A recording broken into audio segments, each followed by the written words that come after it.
minds together. Alright, welcome back, Lore Keepers. Today we are playing Esoteric EBB. Last time on the investigation with Snell and the Cleric, we basically finally found the drunken Sphinx, the little bar, and we thought we were going to get some information that we didn't have in the investigation over there, but all we really found out was that there is for sure a magic behind the explosion at the tea shop, and it's an arcane magic, something of higher level than just a normal fire magic. And then remember, when we talked to Aaron, the little boy at the new shop, basically he said that it was like a bright blue fire, something magical for sure, not just a normal fireball. But the Sphinx has also said that the closer you get to the fire, the difference in the color. So like the closer you are to the fire, it's like purple, right? So I'm assuming purple, blue, because the kid was close enough to the fire but not too much. It's like he got that blue hue. But again, we don't really know. Right now, the investigation does seem like I'm hitting some blanks, but we're probably going to go back into the Undercity to figure out what's going on. I'm going to check what this person's all about before we do that, though. Cleric, I greet you. What do you know about the shop? Nothing. I do not spend time on Tolstad. I am here on business today and will soon leave. I have some personal questions for you. I do not have time for your inquiry. Please, she says and bows her head. So later then? I am busy then as well, Cleric. The golden outreach does not cease, never. What are you staring at me? Why are you staring at me so much? Is that a bad thing to do in this city? I mean, not if you got good reason. What reason? Flirting or hatred? If you're flirting? Flirt? She stops herself and looks away. Thank you for informing me, stranger. Ah, great. Somehow this hurts your ego to an intense degree. She does not like you that way. That's more than okay, even if it's a bit painful. I will stop making eye contact in accordance with your local norms. She speaks so mechanically. Strange woman. Hey, goodbye. She was not going to teach us anything? I haven't been to this part of the city. West Toll's route, Darrow's house. This is actually above the tea shop, I believe. The tea shop is like just below us. So we should actually go, snooping around over here. Darrow's house. Glowing magical lettering. Seems like the most of arcane area, right? 7 apples. What's this? Shard of George. Okay. It's like a watchtower over here? Magistrate's apple tree. It's Bratchet. Can't get in here. Is it because it's nighttime? And nobody's really open? Ooh. Where's this?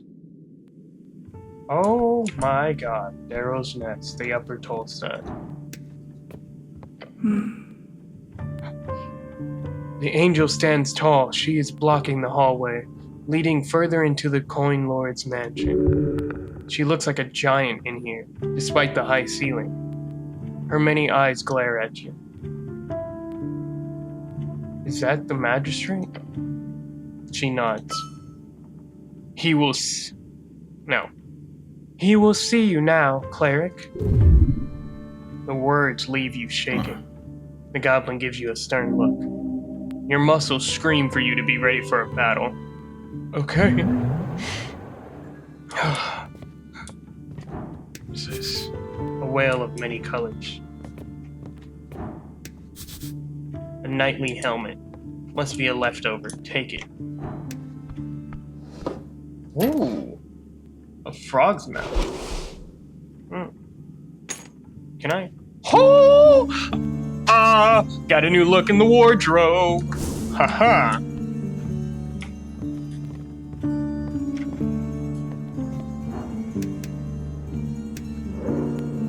Magistrate Necklace Darrow. This is the man we were looking for. At the top of the stairs, you see a man placed upon a silken throne. His well-groomed face is lit by a single bulb candle, but he does not look at you. Instead, he folds his copy of the Norvikian Post in half in size. Your boss. You hear about this? As Gallus Opportunist strikes fear in the Silkers Guild, he reads to you. Then he lowers the paper and mutters, 9,000 crowns in danger. He looks annoyed and impressed at the same time. This man commands attention. The Asgalian spirit is strong. Yes, they certainly are tenuous. Tenuous? His eyes is reading you. Are you? Did you take that helmet from downstairs? Yes. Whatever, go ahead, take what you need. Your goblin companion lets out a sigh of relief. That's what life has come to here in this city, isn't it? Everyone just grabbing whatever they need. It's democracy. You don't like democracy? My opinion does not matter, does it? Darrow lets out a sigh, folding his paper in half again. It's the age of crowds. That's what they call it. And the loudest voices keep shouting at me in particular, it seems. The crowd has a power beyond belief. He furrows his brow. The moonlight makes him look like a marble bust. This is a true statesman. He shifts his eyes over to your companion. I see you've picked up a goblin. He takes a step forward. Lord Darrow. Lady Sageleaf has declared a joint operation. Of course she has. Cleric, if you will, I would like to speak with you in private. Excuse me? The goblin glances at you, then back to the coin lord. Seriously? He's fine with me. I can see that. Now, if you please. He gestures toward the stairs. Your services are not needed at the moment. Thank you. Snell lifts his head in the air. Aha! A deadly stare. The coin lord wants a private report. It's a fair request. Snell would appreciate it if you stood up for him. No good option here. Someone's gonna get pissed. Tension, sweat. What can you say? Snell stays. The tall man glares at you.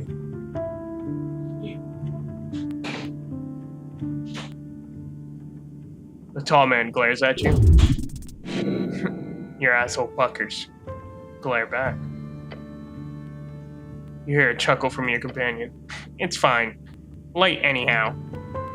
He gives you a knowing glance. I'm heading home. First thing tomorrow, cleric. The tone of his voice gives it away. He respects you a little bit now. Sucking up to a goblin? Would he do the same for you? Snell leaves with a quick nod, then he turns to leave. The coin lord glances out the window and remains quiet for a moment. I feel compelled to ask. Once you hear the door closing behind Snell on his way out, he continues. How was your meeting with our dear goblin chieftain? I'm mediated. Good man. The coin lord looks then looks at the time, exclaiming. And you're early. Good. The party meeting finished up before midnight for once, so this is an excellent timing. His jaw tightens, then looses. You notice a ring on his finger. It looks esoteric. The coin lord carries a iron will ring, as all good politicians do.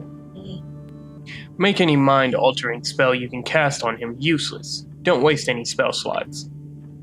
I must apologize, cleric. Tossing you around as a pawn in this regrettably political game of ours isn't something I'd hoped for. You obviously have much more important matters to attend to in the palace. Of course you do. There's no greater act than serving your city. And this man is a Darrow. He is a descendant from your lord patron, Bargo Darrow himself. The lord is flattering. He's gotten far in life using this tactic. I'm here to protect the city, my lord. Good. I'm pleased to hear that. First things first. I'm obliged to offer accommodations during your stay here in Tolstad. Obliged. Interesting word choice. It is customary for clerics on the job to be given free housing by their employer.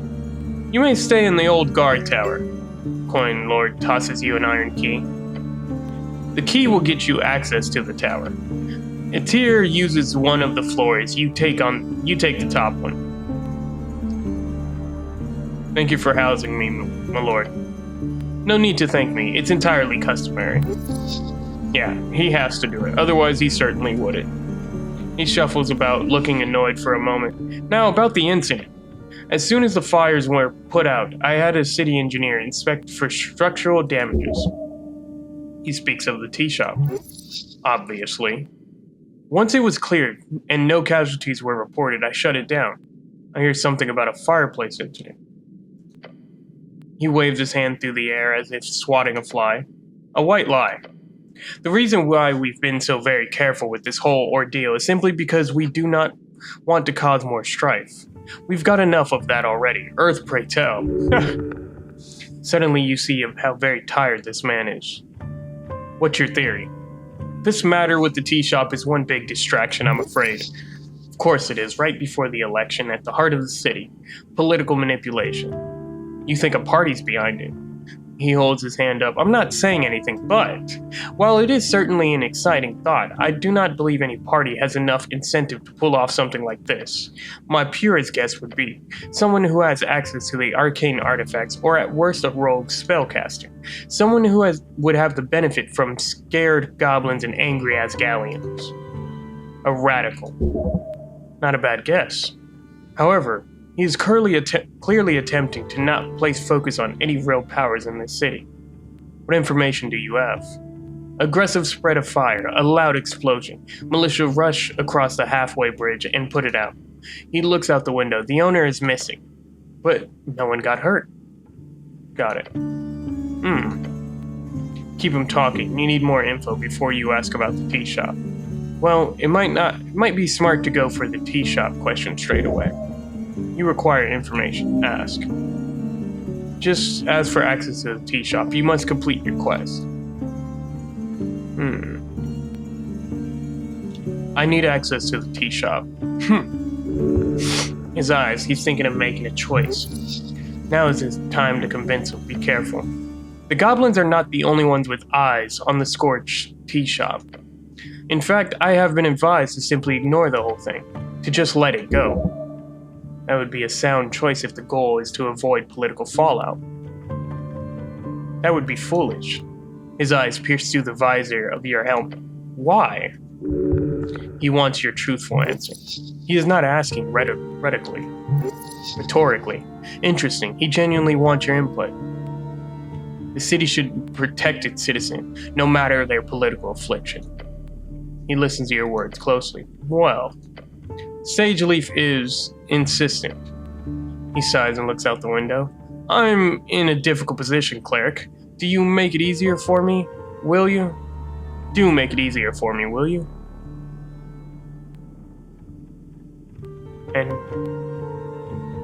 And how do I do that, my lord? He speaks in projected voice and says, I want to be able to trust you.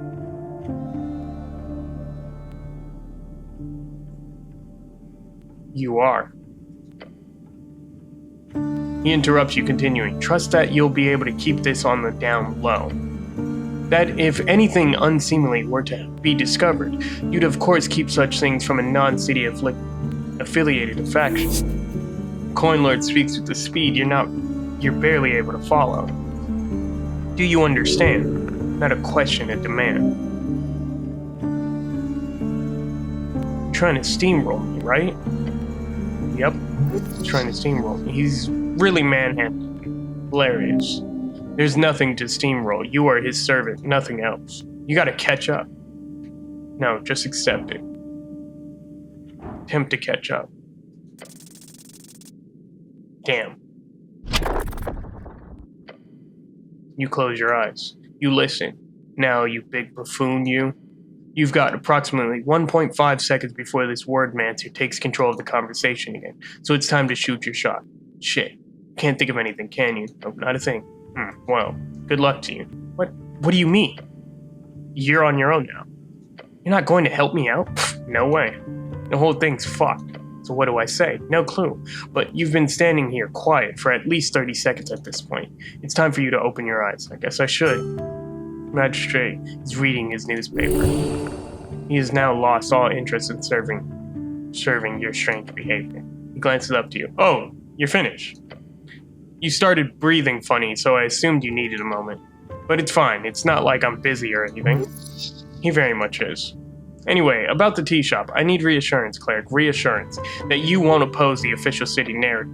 Swear on it, Cleric. An oath is a serious thing. Do not take this lightly. Breaking an oath is a serious moral crime in this weird city, at least among your peers. I cannot. You cannot? I won't do it. I'm disappointed, Cleric. He seems a bit intrigued by your reluctance, but mostly annoyed. I simply cannot grant you access to the tea shop in that case. You have to find a way to tell Sageleaf you cannot perform your duty. Or find another way into the tea shop. I have some other questions first, actually. Oh, do you now? Is the missing paladin involved? Is that what the paper is calling him now? Lord Gorham has been missing for weeks, so I'm afraid that timeline doesn't quite add up. He shakes his head. If you find him skulking about below, you can ask him anything you want. Just let him know he's been kicked off the campaign, okay? Sounds pissed. Running away from your responsibilities, this paladin sounds like a disgrace. Paladins would often delve too deep into the tunnels below Norfolk. It's tradition, really.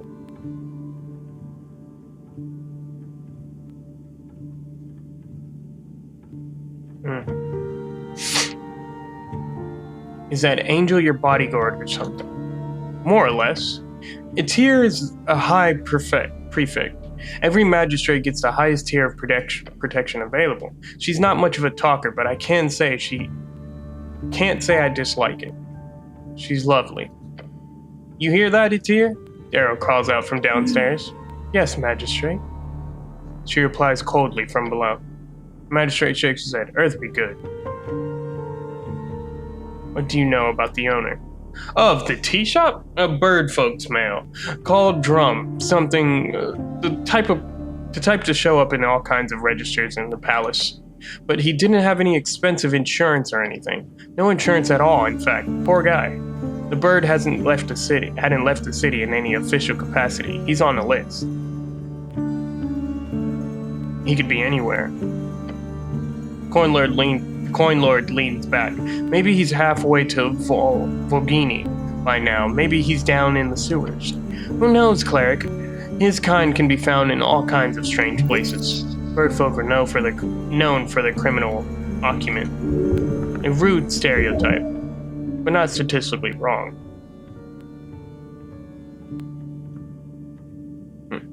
I think that's everything. I'll go for now. Uh-huh. He leaves a moment of silence in the air as he glares at you.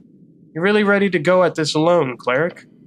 You are aware I will not grant you access to the tea shop. I'm aware.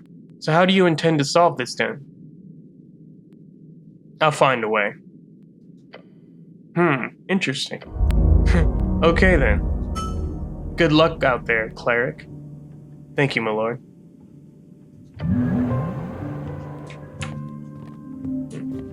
I don't know if that was the smartest play. The angel stands tall. She's blocking the hallway, leading further into the Coin Lord's mansion. She looks like a giant in here, despite the high ceiling. Her many eyes glare at you. I spoke with the magistrate. She nods. Be finished with your business here. The magistrate will not have time again. Darrow's letting me stay in your tower. The spinning eyes stop for a moment. Uh-oh. I am aware. Are you okay with that? She is silent for a beat. The magistrate has ordered it. Do I get the tower all to myself? No. She doesn't mean your roommates exactly. Sounds cozy. The angel appears to sigh. Mimicry. I'm not taking your bed, am I? I do not sleep, Cleric. You don't say weird. Ah, so that's why. She bows her head slowly, but does not respond. I'll be going to the guard tower then. There's a bedroll on the upper floor. Do not touch anything. Her words are fair, yet she does not have the right to order you around. Okay. Okay, now I have to find another way, because I'm pretty sure it's something political. And I have to find another way how to get into the tea shop, not being granted access, which does not sound fun. And it looks like Snell has left as well. Upper guard. Look over a thick pile of documents, each adorned with a symbol of a fish. Official city documents could contain useful information. Top secret documents archived by city clerics over many years. You have a right to look over it. Flip through and skim. Documents are not very organized. However, your eyes glance over titles, reports, and statements made over a decade. You do find a few that catch your attention. Sweeping your gaze over the pile, you very much realize how fast you'd have to be to get this done in a decent amount of time. Looking at official palace seal, you find the note in the sentence, Sage leaf must be contained within. The older files focus on the oldest, that's where you'll find the most interesting perspectives. Obviously, just look around. Obviously, just look for any mention of the tea shop. However, be careful. Each attempt to analyze a document will take time out of your day. Ooh.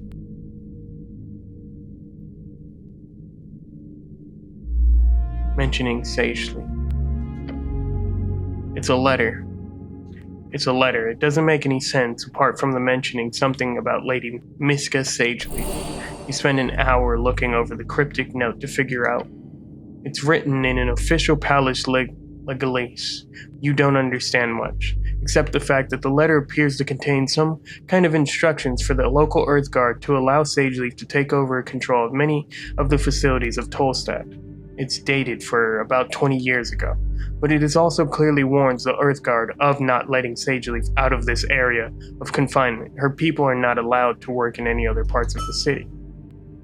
It's as if they gave her part of Tolstad as a prison. You're not sure how this will help, but it does feel like it could be helpful when dealing with the goblins in the future.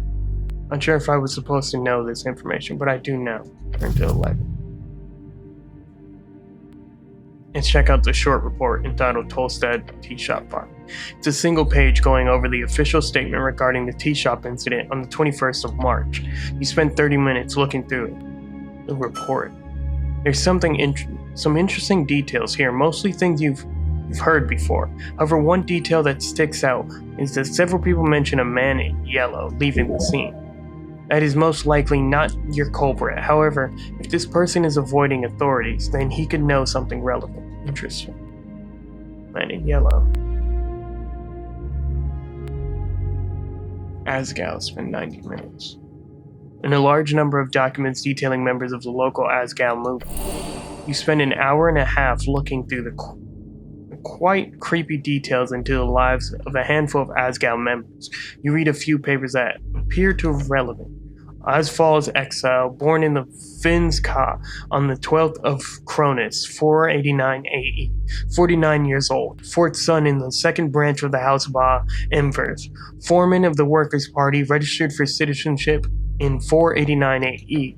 Similarly, exile born in Norvik of the 27th of Sommil, 497 AE, 41 years old, members of the Masonry Guild since 2 PE.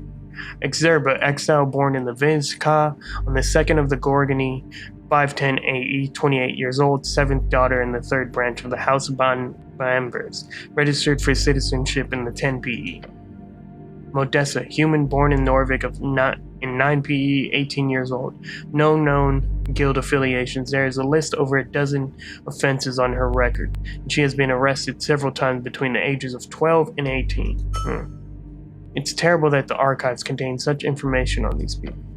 But having now read it, you do have more of an understanding of them all. Perhaps you can use it for good. Absolutely, for your own good. Clerics do not perform dirty work like this. It has to be some filthy rogue. A bit invasive, but this could be useful. I'm done here. Wait, maybe...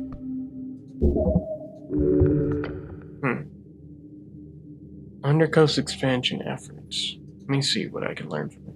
It's a thick tome worth of the accounts of the explorers of the Undercoast. You spend 2 hours looking through rambling journals.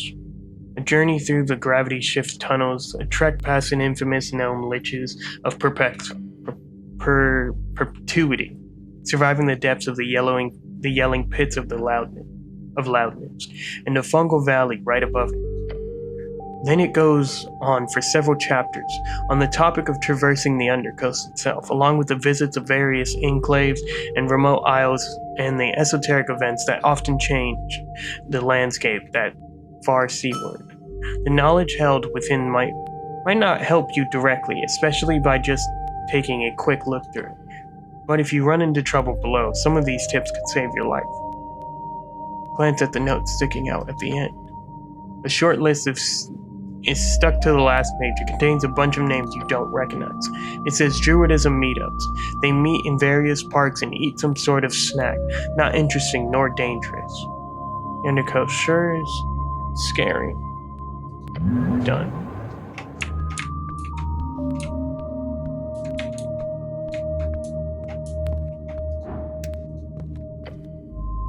A pile of 3 books of interest in this pile. Earth and Toll, Beyond Reads. Down here, I think. What's that? I can't reach that from here. What's this? On the wall, you see a classic copper calendar. Most houses full Norvik have one. Your mom had one would glow on your birthday. It's spinning ever so slowly. The outer wheel moves 1 full step every day. The middle wheel moves every month, and the inner moves every year.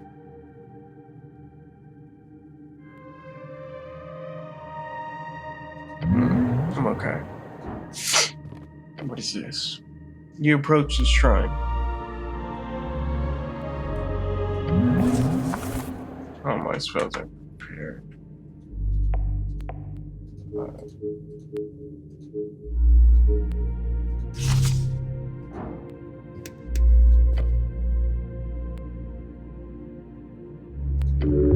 Not precisely. The gods do not usually grant divine intervention for minor injuries. Do you think they care? If you want healing, you'll have to do it yourself. The power channeled through Earth, yes. Come on, if really channeled, the guy's dead, faded, gone. You're most likely simply handling some esoteric leftovers smudged on the stem. Attempt a prayer viewing. No, well. Focus your mind. His red eye. On his red eye, you recite a few words of remembrance before you sense a channel strings around the shrine. They converge upon you, mend you. Ooh. Sure is, but since there is something you've missed. Words. Oh, I'm healed, so that's fine. I'm not probably gonna go to sleep. It's already 4:28. I don't know what time that is. I'm assuming that's 4 a.m. I learned what I could from there. It's getting early. I'm at the Darrow. There's someone over there. Oh, you hear footsteps coming from beyond. What? An ambush? Your body tenses. Do not falter. Roll initiative. Oh my god. Oh my god. Alone. They were waiting for Snell to leave. Wait. Magical dagger aimed at your chest. Huh? It lands. Ooh. Heal. Precisely. What do you mean? No reason to cast that spell. I'm dying. What do you mean?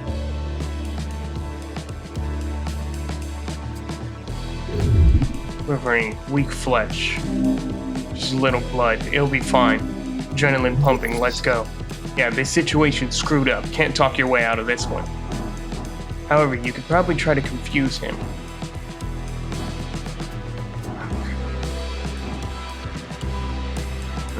You've got the wrong cleric. Yes, natural 20. The loud words cause the assassin to actually stop. For a second, not too long, he looks around and retracts his next blow. The body language says, "Oh no, I've made a mistake." Wrong. You hear a light voice mutter from behind the esoteric mask. "Yeah." "No, you're not."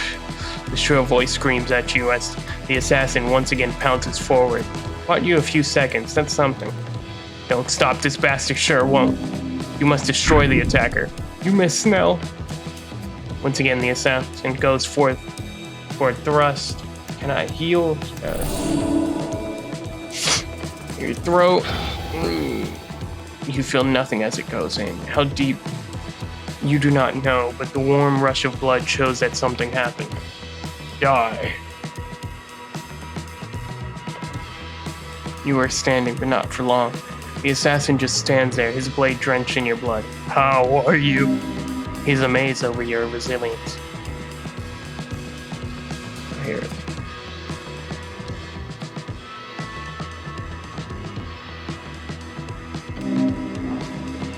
Push the attacker.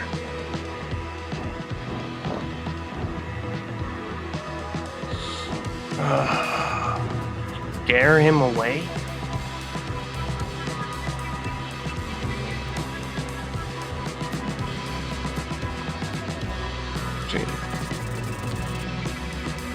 Damn it. Scare him away when you're bleeding? No way, man. You can scream and you can shout all you like, but you'll never... Yes, come on. Take a deep breath. Wait, no. Yells at the top of your lungs. Help, help! Someone is trying to kill me! Oh god. Fuck this. You hear the muffled voice of the assassin from beyond the mask. Sounds like a kid. Is this a teenager? Jeez. He takes a step back and mumbles some strange words. Move per spatium. You know those words. Bastard is casting Misty Step. Stop right there! Before you can reach him, a cloud of esoteric mist poofs into existence from his hands. The assassin is gone, along with any evidence of wrongdoing.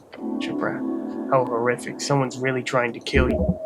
Apart from the wounds you sustained, of course. The fact is that there sure is an assassin out for your life. It's pretty bad. Like it's going to be hard talking your way out of the next time this guy tries to end you. There is something strange about this. That was no killer. It felt like a mistake. All of it. Of course it was a mistake. They were trying to kill the cleric. You will have to be stronger next time in order to capture this foolish spellcasting.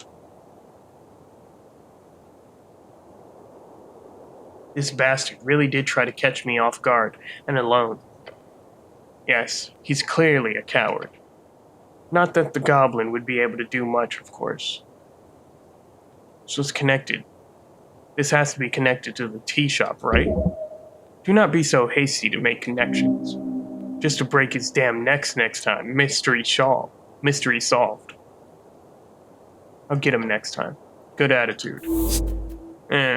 You can try. Let's not stay here. Time to go.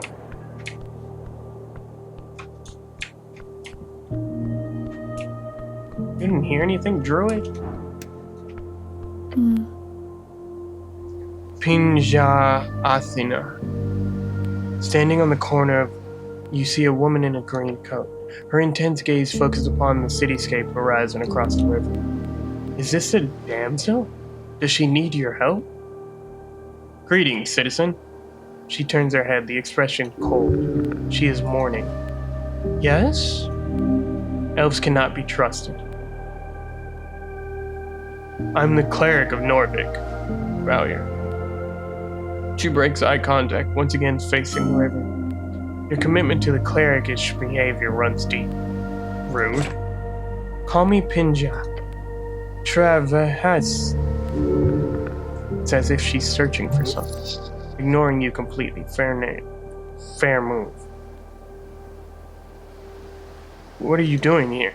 Waiting. Waiting for what? She looks up at the pillar of yore. I have a friend in need of your help. In need of help? That sounds like a quest. I can help. Me. I do that. She shakes her head. No need. I've caused enough trouble as it is. No. She has given you this quest. It sounds perfect. Please, I want to help. The elf is quiet. Little show of force. Convince her you can help. No. She doesn't look at you. No expectation. Yes, it hurts nonetheless. Do you know about the tea shop? Sad. What happened? She looks down into the river. I agree, a tragedy. Tragedy. Tea shops are sacred. The elf does not appear to listen to you. She simply nods and mutters, Are you here to look into the tea shop? More or less, yes. Oh, what do you think happened?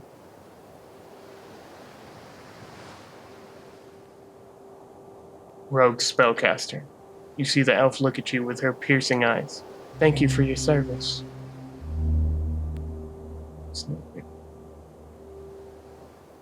It's no biggie. The elf says nothing and just turns away again. Talkative lady.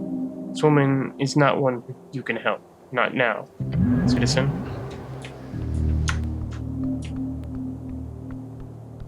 Trying to respect as much people as I can without getting out of hand. And I'm trying to be as honorable as possible. That's kind of my goal here. Being quite honest, I'm trying not to veer from that too much.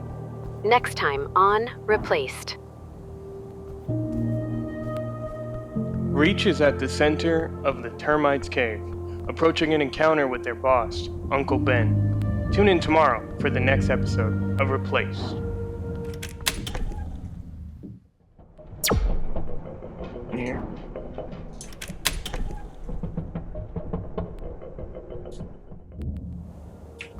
Let's go find out where Snell is. I don't really know where else to go, if I'm being quite honest. I didn't even know we were gonna run into the Darrows, to be completely honest. I thought I was just gonna go into the Undercity and try to figure out what's going on down there. But, yeah. Oh! I have the talk to animals now.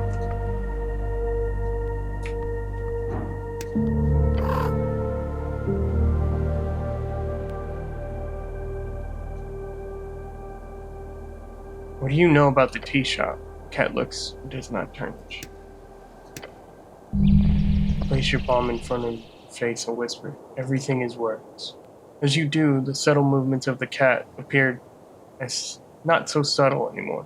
And it snaps. Your mind appears to translate it into all forms you understand. Hello, cat. Mm-hmm. You hear a loud scoff coming out of the tiny creature. Been a long time since one of you brutes learned to speak. Do not call me cat. That is idiotic way to greet someone. I am Sir Truban of the Stone in the Waters. You shall address me as such. Of course, Sir Truban. The cat speaks a jaded, regal tone. It's adorable. I'll be frank, humano. Never cared too much for your kind. In an attempt at cat speech, how glib. You don't talk to me that way. I'll talk to you how I damn well please. Typical, learns to speak after years of muttering nonsense, and first thing he says is the most idiotic thing I've ever heard. You really are a brute. Well, what do you want? I'm not sharing prey with you, if that's what you're expecting.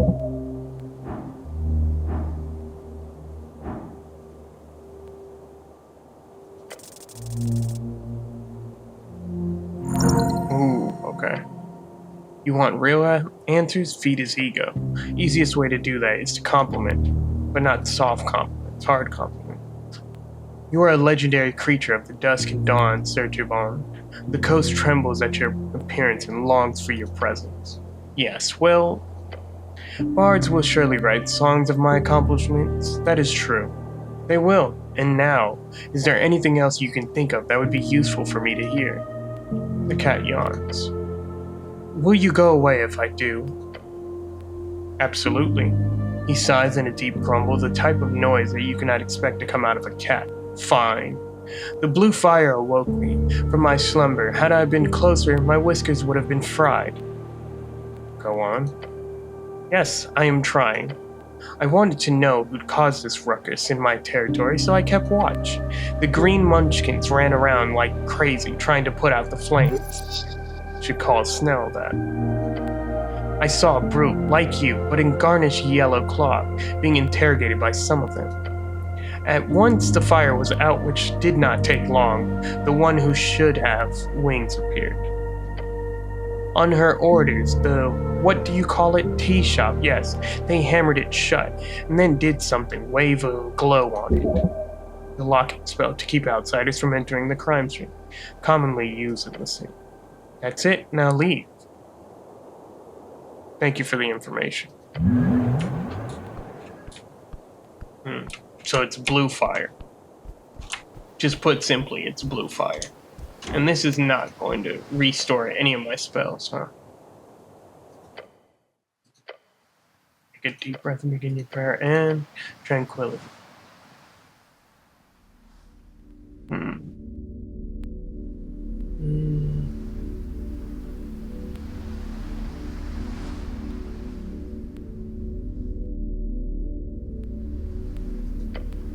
One strange detail, a fake name, a man in yellow. Follow the trail. Contemplate tea shop on. A bird folk on the run. His shop is in ruins. What sort of business did he conduct there? The missing pallet. He was last seen here on Tolstad. Many know of him. If you find him, you will surely be rewarded. Contemplate the assassin, attacked from below, but you feel no worry, for the danger is but a misunderstanding in your mind. The answer is deep, you know it all too well.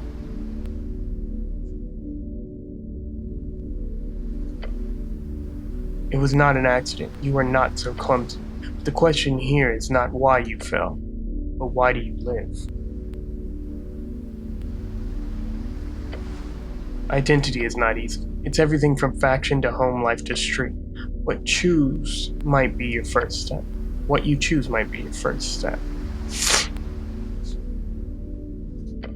Okay, done here.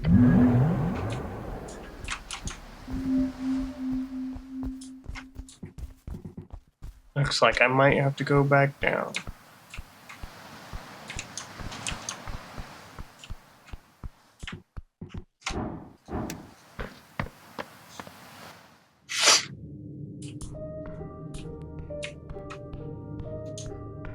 I wonder if this druid has anything to say. The elf looks you up and down as you approach. Human? That's it, bye. Nothing here. Thank you.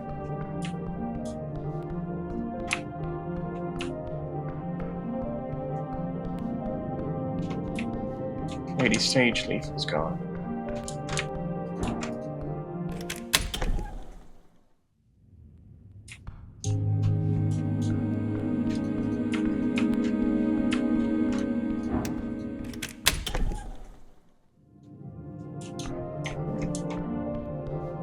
I need to find where Snell is. I'm pretty sure he's at his house. But I haven't ever took an actual look around this place. Where does this lead?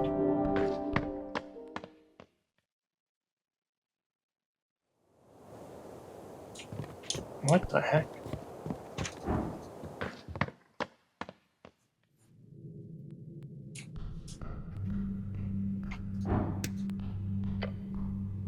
Beaming light emits from a hole in the wall.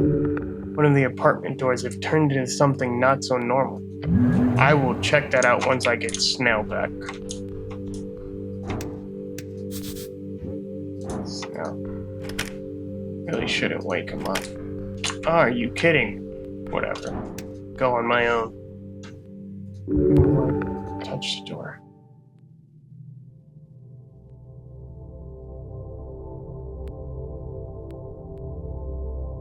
What the? Whoa.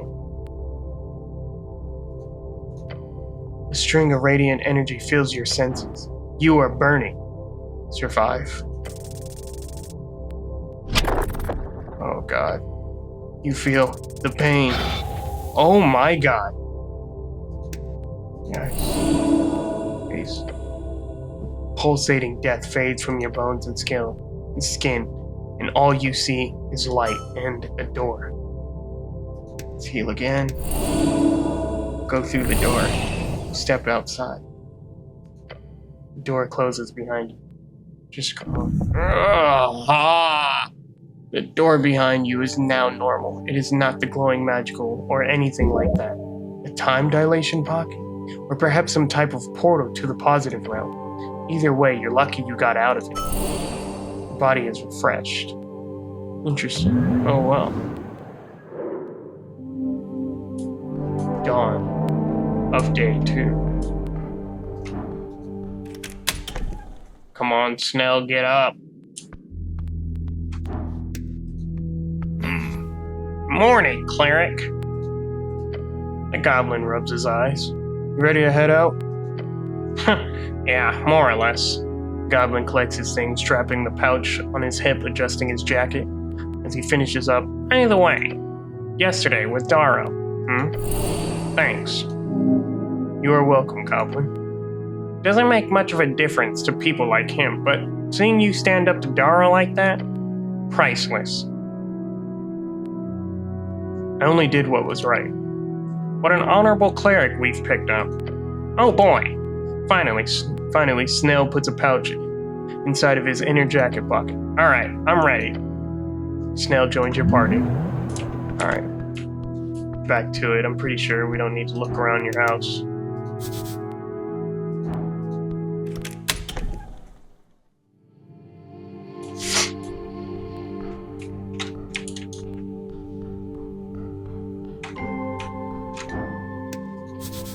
Just a door.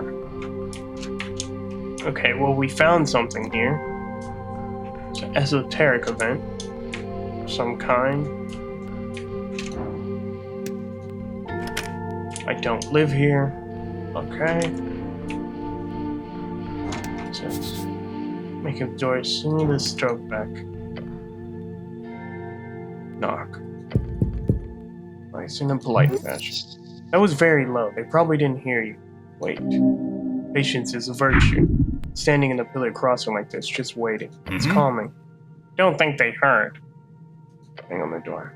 10 seconds, a slit on the door slides open. From within, you see a glance of hair and face. Oh god. No milk. Why not? You hear a grumble on the other side of the door. Won't you look at that? It's the gluttonous piss cube of a cleric himself. I have some questions for you. I'm certain you do, Mr. City Man. Now go away. Come on, don't be like that. I'll be however I damn please. Genuinely apologize for the past actions, accept Asgal into your heart. It's time. You've reached a point of acceptance. You now know you've done something wrong, and it hurts this man deeply, or at least made him assured that you are an enemy worth opposing. He is wrong through facts.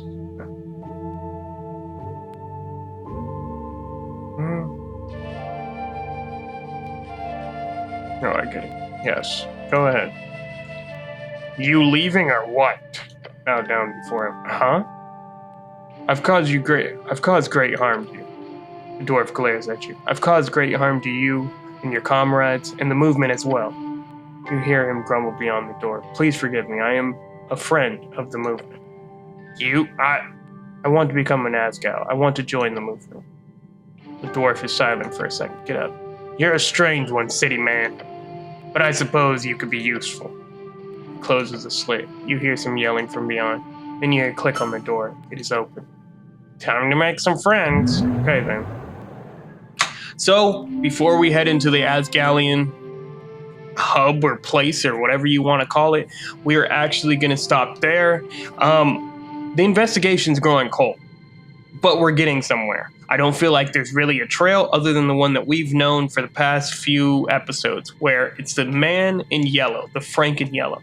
But it does seem like we've learned that they've already questioned this man to some degree before he tried to escape. So is he the right trail?